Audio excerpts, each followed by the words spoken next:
Hey YouTube, this is Title Town Clowns with you. My name is Pops, and today we're going to be working on getting parts together for our Yamaha Warrior 350. We got it tuned perfectly. It runs excellent. Just my son, it's his machine. He wants to go a little bit faster, so what we did is he bought an upgrade kit for it, or just some of the stuff is under the box here. Let's start taking it apart and start showing you what we got. This is the, there we go. This is our cylinder head, and when it came in, I just wanted to take a look at the surfaces, the machine surfaces, the mating surfaces, make sure that they're all good. You cannot do this by eye. What you're going to want to do is, this is just a file, you're going to want to lay it flat across here, find any kind of flat edge you can, whether it be a flat surface, and just make sure that it is both. It has to be equal, so let's check to make sure it's warped. If it's not, continue, go ahead.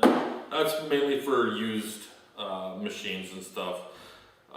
This particular kit came already ported and polished on the insides with the head, which I'm really surprised that it did. So that was kind of a nice welcome little feature. These are the valve caps here, valve cover caps. We're going to be pulling off, and when we go ahead and set the timing.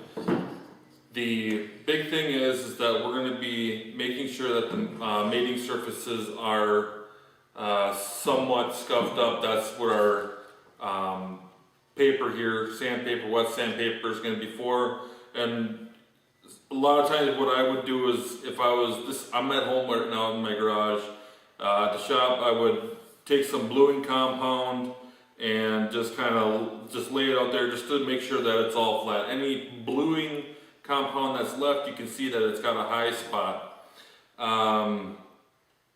Looking at the cylinder head itself, I can see some problems, some imperfections already. One being right in here. It's whoever was working on it, they put a little bit too much of a bevel here on the inside to unshroud the valves, which is really close to a hole, to one of our cylinder head holes there, and so that's where the bolt goes through all the way. That is going to have to be cleaned up a little bit better so that there doesn't leave a sharp surface. We'll talk about sharp surfaces in just a second. But that is our cylinder head for right now, so we'll just set this off to the side. And some other pieces that we got in are the exhaust bolts for that you're going to have to install, come with it, which is really nice. A lot of times some of the kits don't come with it, and that is going to be inside here, the bolt holes for the studs right in here for the exhaust. In our gasket set, it does come with a exhaust gasket, and it's recessed pretty deep, probably about a 1/2 inch deep.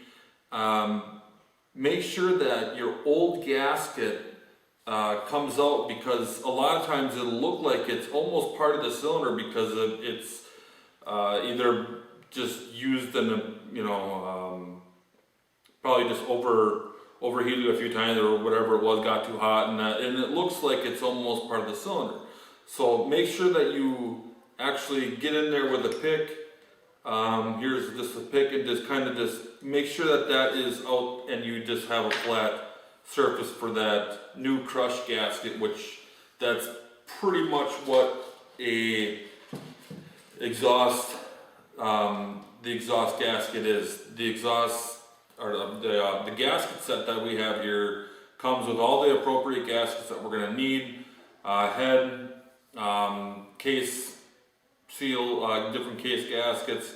Some of the head, which I'm sure they already come with, obviously because it's a new head, but the seals comes with new seals, and where the oil is going to be coming through the cylinder, there's actually there's a little dowel piece that you have to make sure that does get put in place.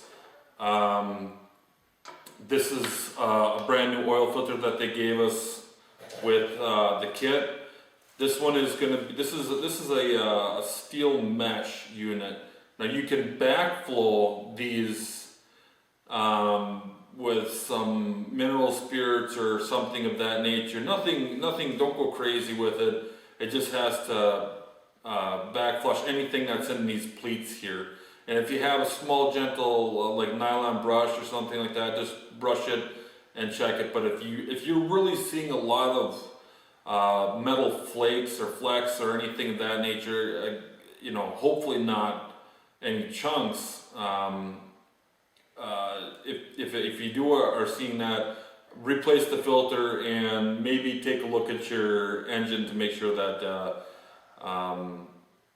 the compression is good, that everything is in spec. The valves, you're supposed to check those every 6 months of riding. So, and depending on your riding style, if you're balls to the wall or if you are kind of just more into the trails you like to ride, not a problem. With this system, with this new cylinder head and parts here, we're going to do the heat cycles, and then we're also going to go through and do some gentle riding for the first few hours. After about 5 hours of running, I'm going to dump the oil, check the filter inside the pleats, and then we're going to see if there's anything that came out of it. We'll just push this off to the side here. So that is our pieces right now, but we're going to do 2 oil changes right off the bat. An initial one after the break-in and light riding, which is about 5 hours, and then after, I would say probably for my own sake, I'm just going to do another one at 10 hours.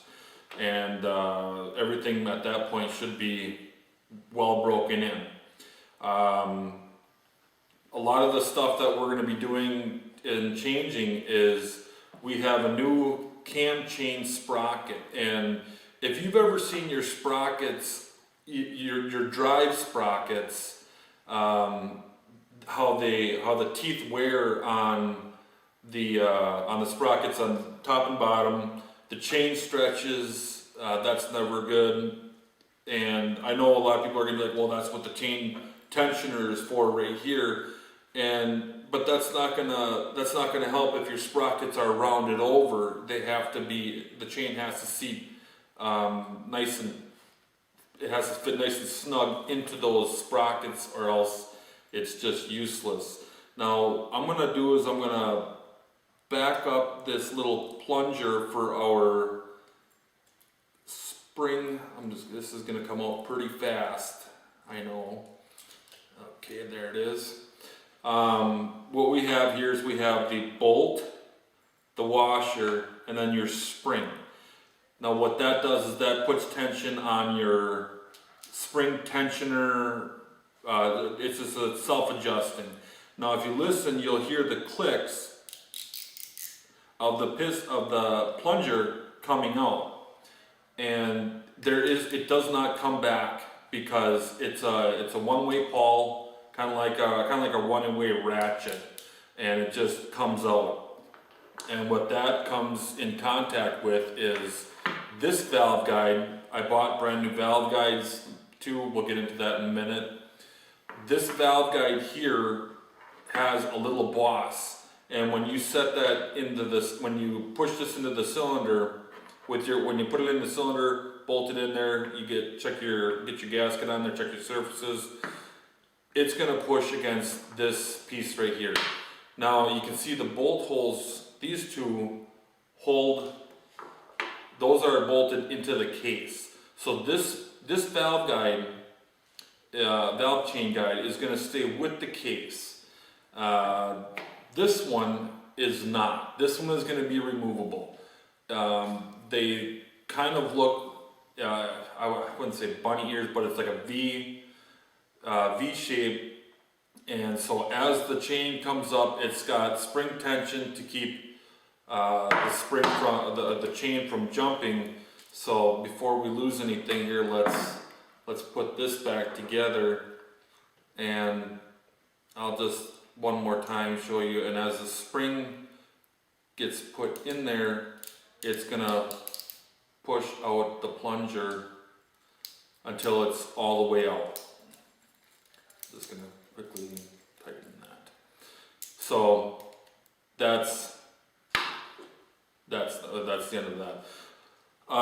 Getting back to our guides really quickly, we bought brand new guides because with the work that we're going to be doing, I wanted to eliminate any issues that may arise later on, and we want to make race reliability. We want to make, that's why we're going with a lot of inexpensive parts. I mean, these are only like $21 a piece. The chain was probably, I don't even know, probably like 30 bucks.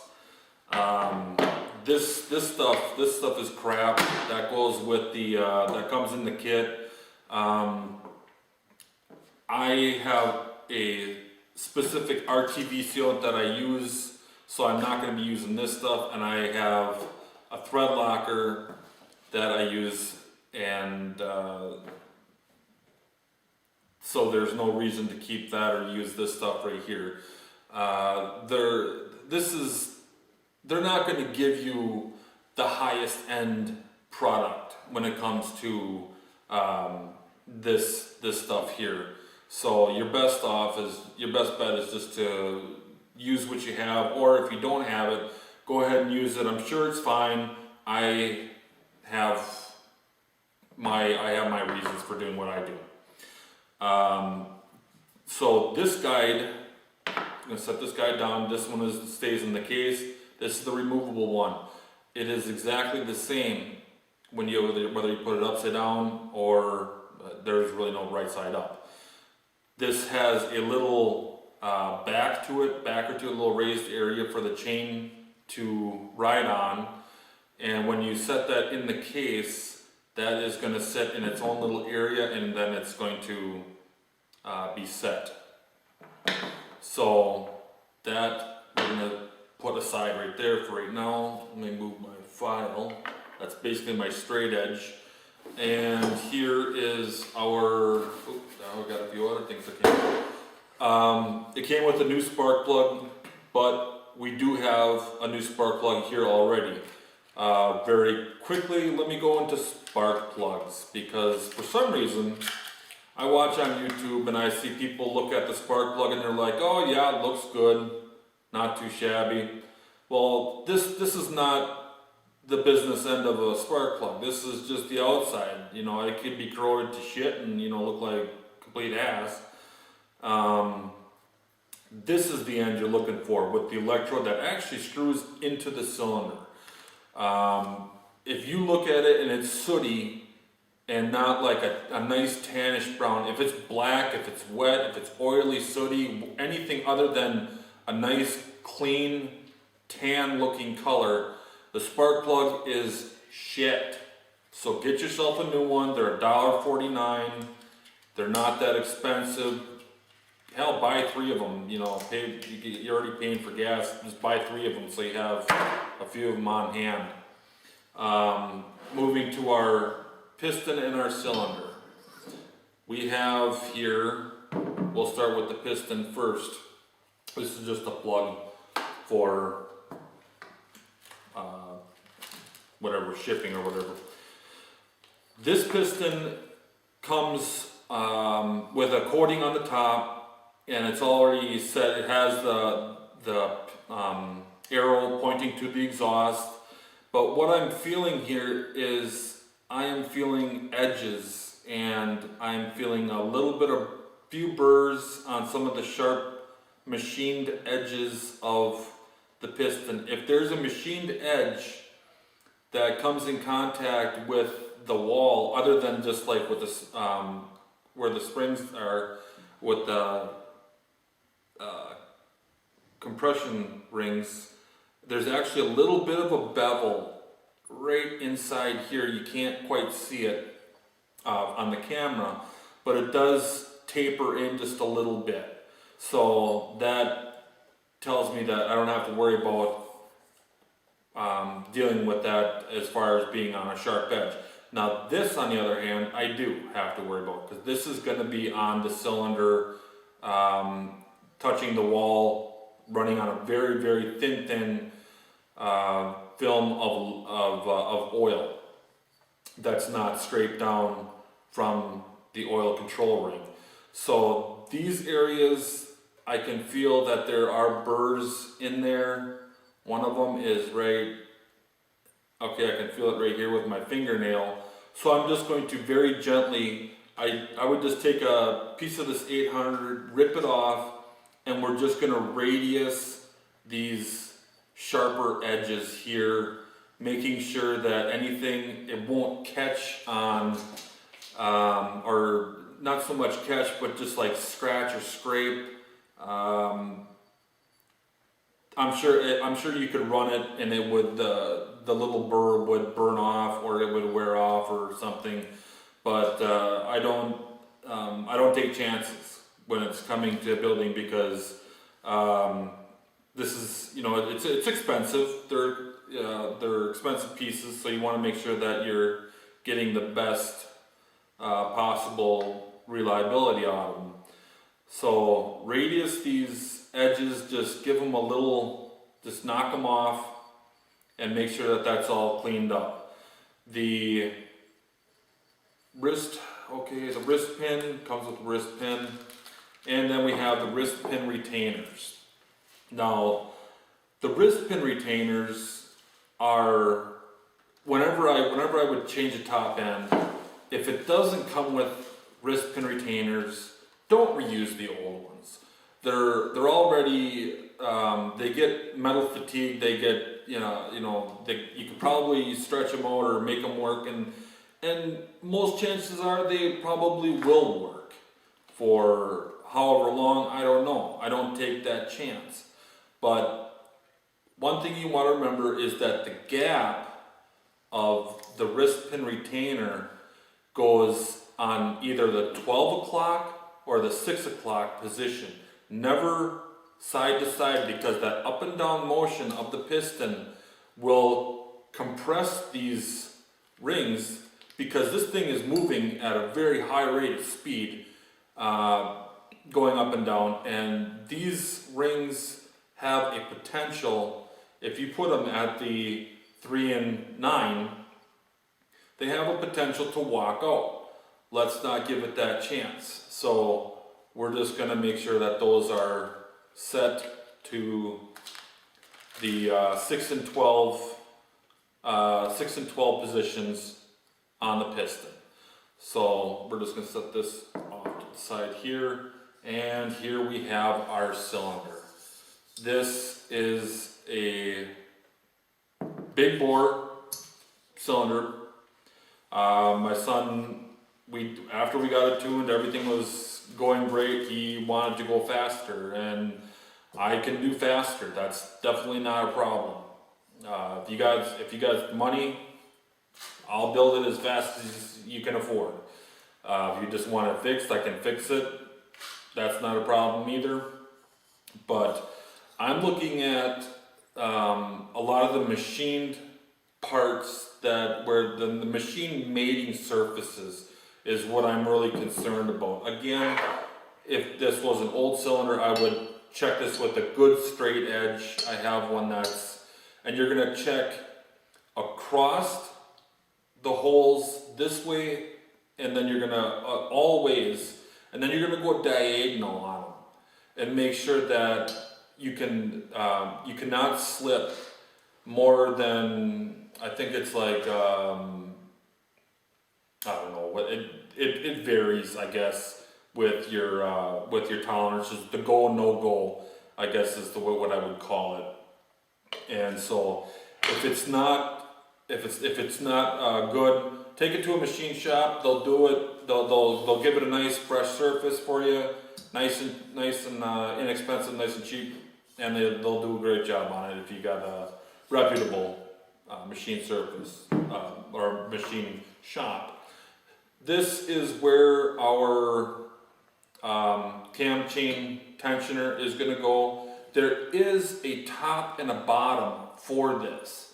So make sure that, at least for the Yamaha Warrior, make sure that you put it in the right orientation, or else what's going to happen is it's not going to get oiled properly, or it's not going to correctly operate. Like this might not come out all the way and adjust where it's supposed to, and then you get a bunch of flex in your chain. So make sure that this is in the correct orientation. On the bottom, there is a flat spot, so that will tell you which way you want this to be set.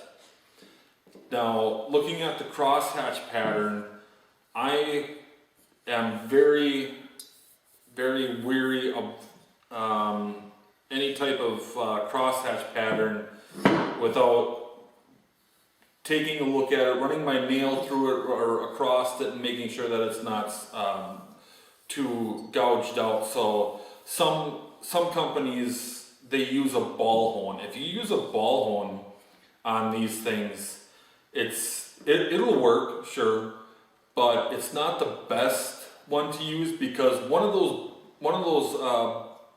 pieces on the ball hone, one might be kind of stuck or bent or stiffer than the next. And then all of a sudden you have a gouge that runs, it's basically a gouge that runs all the way from the top to the bottom. And so the type of hone that I use is a little more expensive. I don't have it here, again, it's at the shop because I'm here in my own garage, but I have an adjustable hone that is specific to when you put it in there, you'll actually tighten it to the hone to the bore size, and then you will run it through your fluid, and then you will do your honing. Not a wheel hone; those are the ones that have like the little stones or whatever. Because if you hold it too long on one area, I'm not saying that it's gonna mess you up, but it's not ideal for what I would consider a good job, a satisfactory job. So these are the ports for the oil return.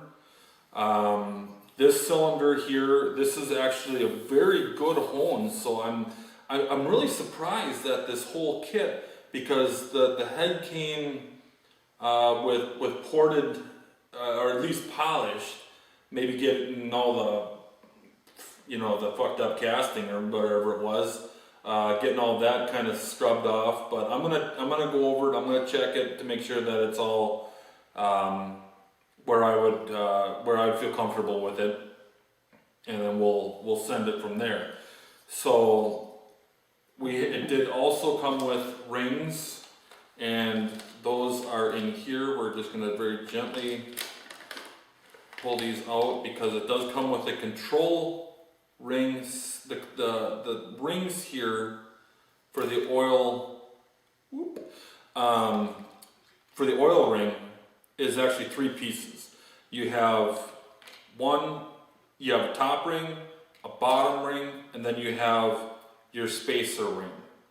And this is, you don't want to get it, you don't want to stretch it out, you don't want to bend it or anything like that, because it's not going to fit quite right on the piston. So you want to be very gentle with that, not digging your paws in there and really starting messing those up.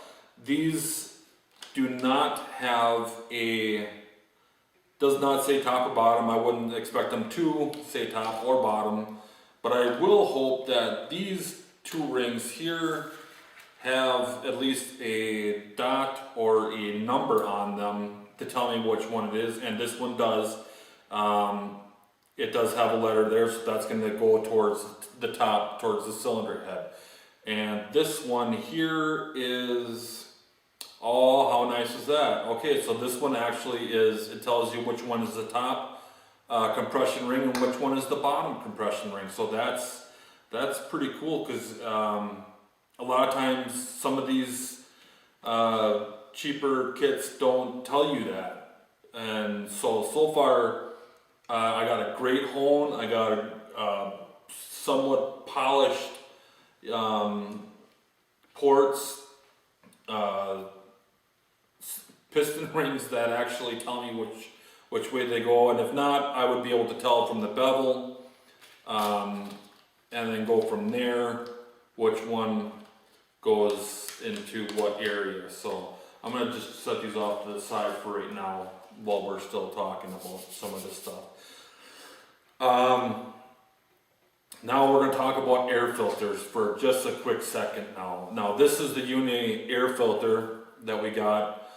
We do have the adapter at the shop, and when you get a filter, they generally do not come pre-lubed. So what you're going to want to do is you're going to want to use some regular clean motor oil. You can put it in a bag, find a plastic bag and squish it around so you're not using a whole lot of oil, and really saturate this.